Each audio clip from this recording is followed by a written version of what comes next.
A history reclaimed and a history contested on Chancellor Williams's The Destruction of Black Civilization. Chancellor Williams spent decades of independent research and years of travel across Africa before publishing The Destruction of Black Civilization. Great Issues of a Race from 4500 BC to 2000 AD in 1971, revising it in 1987. The book attempts something of enormous scope, a single, continuous historical narrative of Black African civilization stretching across roughly 6.5 millennia, from the ancient Nile Valley through the era of European colonization and into a projected future organized around a central thesis that Black African civilization was not merely conquered, but systematically and repeatedly destroyed, first by successive incursions from North Africa and the Middle East, and later by European colonization and the transatlantic slave trade, and that reclaiming an accurate race-centered history of that destruction is a necessary foundation for African and African-descended peoples' future political and cultural reconstruction. The core argument. Williams's central historical claim is that ancient Egypt, along with the broader civilizational achievements of the Nile Valley, was fundamentally a Black African civilization, and that this fact has been systematically obscured or denied by both Western historiography and, in Williams' account, by North African and Arab historical traditions that he argues have their own interest in distancing Egyptian civilization from the rest of Black Africa. Building from this foundation, Williams traces a long historical arc in which Black African political, religious, and social institutions, including what he characterizes as matriarchal and communal features of African governance, were progressively disrupted and destroyed across millennia by successive external conquests, culminating in the two catastrophes he treats as the book's central subject: the depredations of the trans-Saharan and Arab slave trade, and the European transatlantic slave trade and subsequent colonization of the African continent. Williams's project is explicitly both historical and programmatic. He intends the book not merely as a corrective historical narrative, but as a foundation for what he frames as a necessary project of African and African diasporic, racial and political reconstruction, calling for a renewed sense of shared Black historical identity and destiny as the basis for future unity and self-determination. The book's title captures this dual character precisely. It is simultaneously an argument about what was done to Black civilization across history and a call to action rooted in that historical account. What the Book Gets Right Williams wrote within and helped substantially popularize a genuine and important historiographical corrective: the recognition that mainstream Western history and archaeology, particularly through much of the 19th and 20th centuries, had systematically minimized, distorted, or outright denied the civilizational achievements of ancient and pre-colonial African societies, often through explicitly or implicitly racist assumptions about what African peoples were capable of achieving. The tendency within much of traditional Egyptology to treat ancient Egypt as civilizationally and racially separate from Black Africa, a tendency scholars have traced to specific ideological commitments of earlier generations of European Egyptologists working under colonial-era racial assumptions, is a real historiographical problem that Williams, alongside contemporaries including Che Anta Diop, John Henrik Clarke, and Yosef Benjo-Chanan, pushed forcefully into public debate at a moment when mainstream academic history had done comparatively little to address it.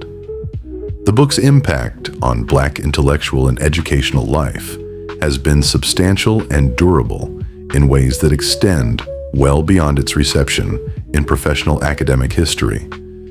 It became one of the most widely read texts within Black Studies curricula, community education movements, and independent Black intellectual culture in the decades following its publication, offering generations of readers a sweeping counter-narrative to a Eurocentric historical framework many experienced as excluding or actively denying African civilizational achievement. That cultural and educational impact is a significant fact about the book's legacy, independent of how the specific historical claims it makes have fared under specialist scrutiny. Where the argument strains, the book's reception among professional historians, archaeologists, and Egyptologists, including scholars sympathetic to the broader project of correcting Eurocentric historiography, has been substantially more critical than its reception within the broader public and educational contexts, where it has had its greatest influence. The methodology relies heavily on speculative synthesis rather than the evidentiary standards of professional archaeology and history. Mainstream Egyptologists and Africanist historians have generally regarded the specific historical and archaeological claims in Williams's book, including particular chronologies, population movements, and civilizational continuities asserted across enormous stretches of time and geography, as insufficiently supported by the archaeological and documentary evidence available then or since, and as often relying on outdated sources, selective use of available scholarship, and inference presented with a greater degree of certainty than the underlying evidence can support. This criticism, also directed at related work by Cheikh Anta Diop and taken up in sustained form by classicist Mary Lefkowitz in Not Out of Egypt, 1996, centers less on whether ancient Egyptian civilization had African origins and connections, a point on which mainstream scholarship substantially agrees, than on the specific, more sweeping claims about racial identity, cultural transmission, and unbroken civilizational continuity that Williams's broader narrative depends on. The race-first framework imposes modern racial categories onto ancient and pre-modern populations in ways historians of race consider problematic. Williams organizes his entire historical narrative around a category of Black racial identity applied consistently across 6.5 millennia and an enormous range of distinct African societies, languages, and cultures. Historians of race have generally argued that racial categories as understood today are historically specific and did not operate as stable, self-evident classifications for ancient populations, including ancient Egyptians in the way Williams's framework assumes,